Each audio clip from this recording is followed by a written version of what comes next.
Ya, bismillahirrahmanirrahim. Assalamualaikum warahmatullahi wabarakatuh.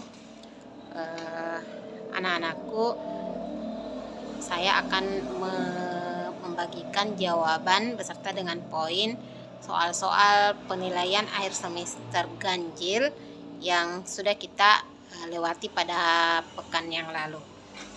Nah, nomor satu, tolong dilihat soalnya. Apa perbedaan dari keempat cabang seni di atas?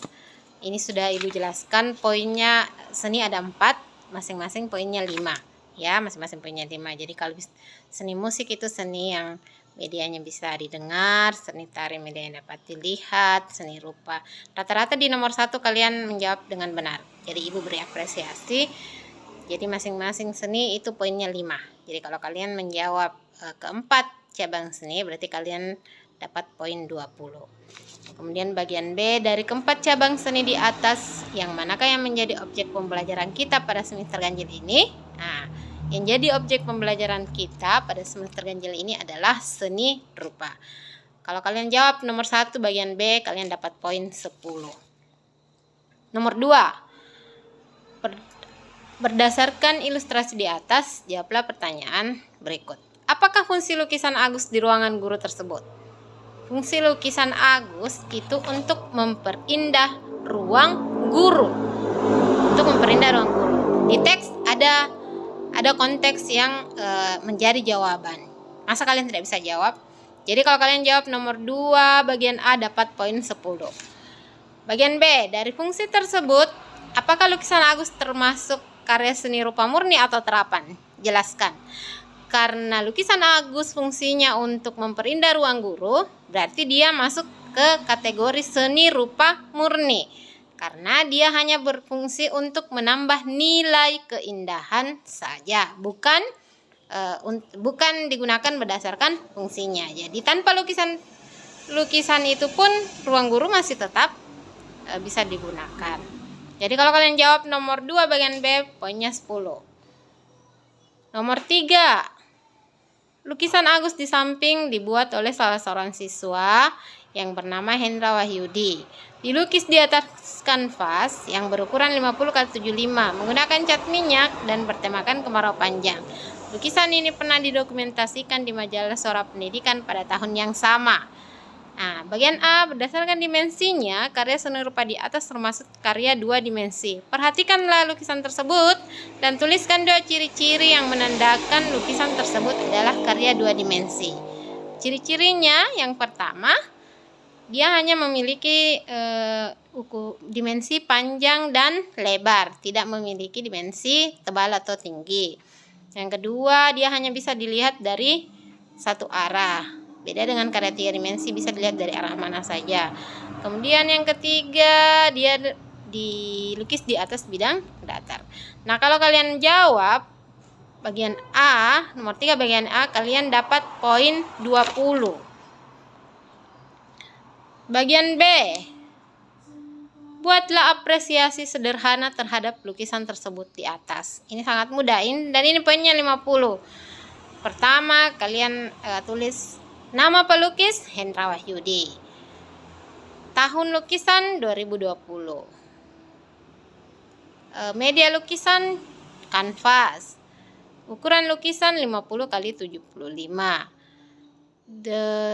Dokumentasi lukisan atau sumber lukisan Suara Pendidikan. Tahun lukisan 2020.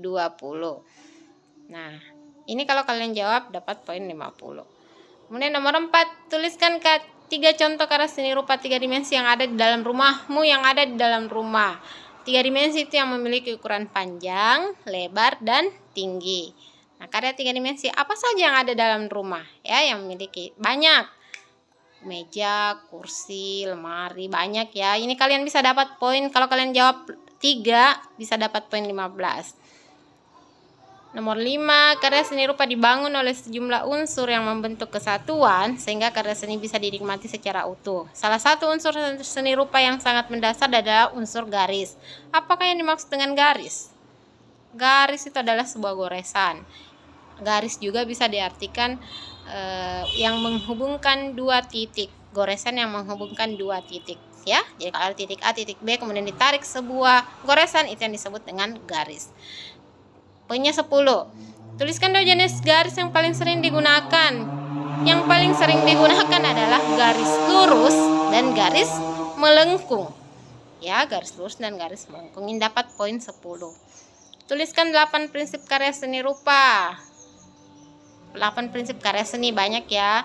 Irama, keselarasan, kesatuan, keseimbangan, gradasi, proporsi, apalagi ya?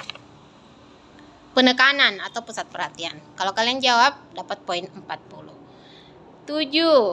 Guru seni budaya menginstruksikan agar semua siswa membawa alat dan bahan mewarnai pada hari ini. Nurul Anissa membawa media kertas dan pewarna krayon, sedangkan Kurnia membawa media kanvas dan pewarna cat minyak. Mereka berdua sama-sama akan menggambar dengan tema pemandangan malam. Dari ilustrasi di atas, teknik apa yang digunakan oleh kedua siswa tersebut? Jadi Nurul Anissa menggunakan teknik blok dan Kurnia menggunakan teknik plakat. Dapat poin 10 kali jawab benar. Bagian B, jelaskan perbedaan kedua teknik tersebut.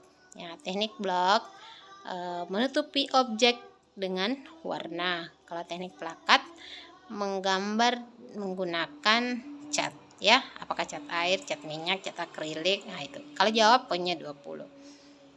Nomor 9, selama 6 kali pertemuan, kalian telah menggambar menggunakan berbagai teknik. Buatlah klasifikasi alat dan bahan yang kalian gunakan pada saat menggambar. Klasifikasikan alat dan bahan yang kalian gunakan.